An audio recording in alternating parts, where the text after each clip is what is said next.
Saturday morning. Okay, so my big plan today was to show you all some of the veggie patch. However, yesterday we ended up with a couple of sickly kind of chooks. They had trouble breathing, and I had to go out and collect some free valuable stuff to help me build the next chook pen. He happened to give me some medicine because some of his chooks were not doing so great at the time either. So yesterday was a bit of a crazy day, and today the chooks are all doing much better. But now I have all my valuable materials. I really want to get started on that chook pen so that I can put the chooks, the three bigger ones, up in an area where there's quite a few weeds, the cobbler pegs. I think they call them farmers' friends as well, but they're just painful, they really are.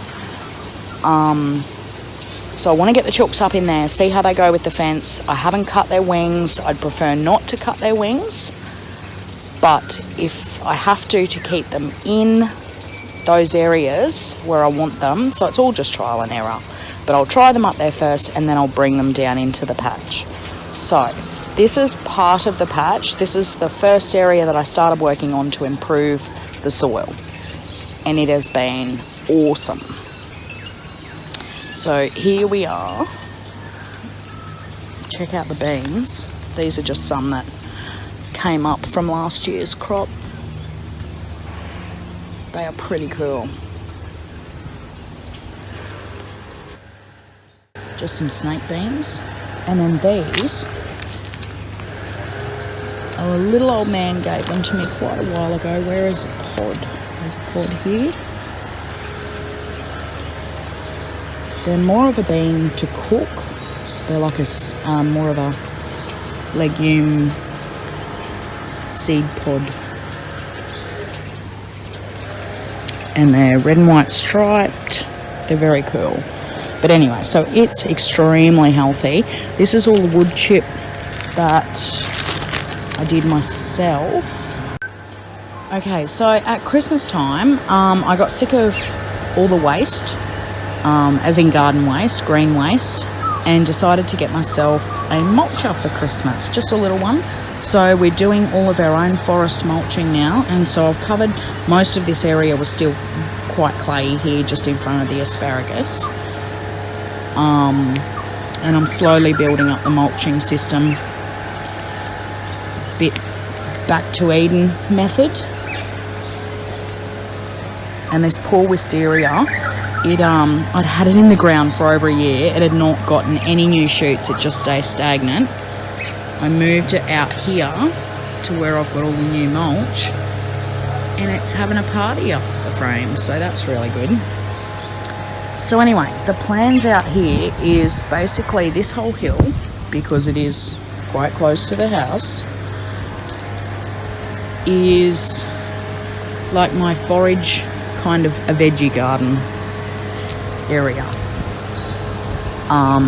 I have slowly planted over the last 4 years this no-mow grass on this side of the hill, and it is getting there. It will be really nice when it suffocates out some of these weeds, because it's just beautiful to sit on and stand on. So it'll be a nice shady area to come out and sit. I'm hoping to put some more fruit trees down the front here. But at the moment, that big grassed area is basically our wastewater area. And there's not a lot that we can do about that. I'm trying to utilise different ways that I can use it to grow things. It is all treated water from a Talex system. So anyway, the asparagus is going excellent. I might separate a few of them up in winter when it's dormant. And the marigolds have just popped up themselves. I put a beneficial bug mix seed packet in there ages ago, and they just keep popping up every now and then, so that's really good. And then all of these, all the beds really have just been left to their own devices. I've just been giving them all a break and topping them all up with mulch and chook poo and just some organic fertilisers to let them recover a little bit, because we've had such a hot summer that nothing would have really done so great out here. We've still got leftover bits and pieces of some broccoli, spinach, the spring onions, they just keep going no matter what. Some kale. What else have we got there? Oh, this is the pumpkin. I threw a heap of seeds out here and it's just going leaps and bounds, which is pretty cool. And then some more of the Malabar spinach over here, which is that climbing one that I was talking about yesterday. Really, really good for you. Yes, I know I need to mow my paths, but that's okay. So the Malabar spinach in there. The pumpkin's doing really awesome, so I just hope that he gets some decent fruit on him before we get some cold weather. These are my other beds down here that I'm just resting. I've just kept throwing compost and some mulch on top of them. And then this vine, it's the prettiest blue flower, but really it takes over. All my nasturtiums are around the tank. This is our rainwater tank, and it also is my clothesline pad, which is helpful. This is a little Brazilian cherry, as far as I know. He's liking the water. And these are some rescued dragon fruit. I've only just recently put them back out here and they're already starting to take hold onto the timber, which is pretty cool. See their little roots grip on. And his little flowers dropping, so hopefully we'll get a fruit out of that one. There was a couple of other fruit down here too, but because we've just had so much rain, I haven't really been out this side because it's quite muddy. Geraniums, basil, nasturtium, more nasturtium. There's even some pineapples hiding down in there. Some morning glories popped up in there too.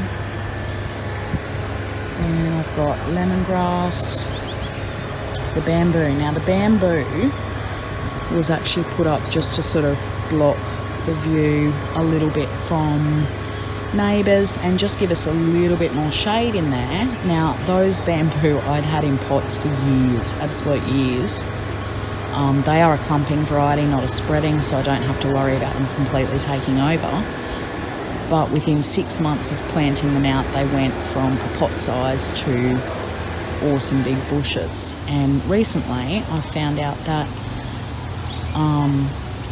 chipping them up is really good for the garden. So they've come in handy.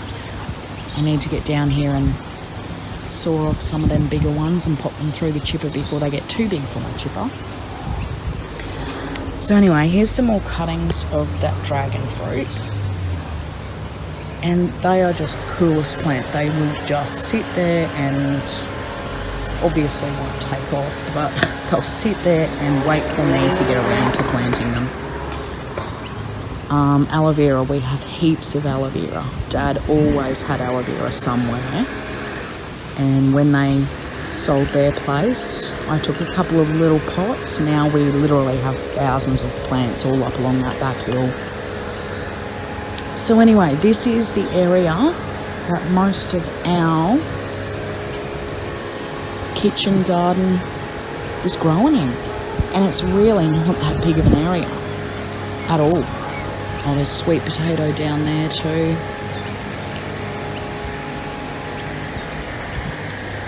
So eventually, during winter, I really want to prep this area up near the asparagus, because now that my trees have gotten bigger, they are providing shade for this area too. So in summer it's not going to be too bad, and in winter it just helps protect a bit if we do get a frost. I'm hoping to use these poor old cane baskets, one's blowing over down there, to do the potatoes in this year, and I'll see how that goes.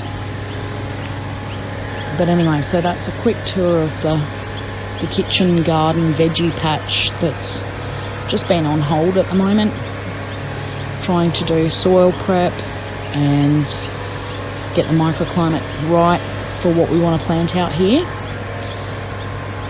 But my main project today will be getting that other chook pen sorted with all my awesome free stuff, so that I can put the chickens up the back to get into those weeds and see how they go and how long it sort of takes for them to clear an area. And then when I'm confident that they're not going to hop out of the fence and get into too much mischief, I'll move them down into this area to help me clean up. Okay guys, so we'll catch up later. Bye.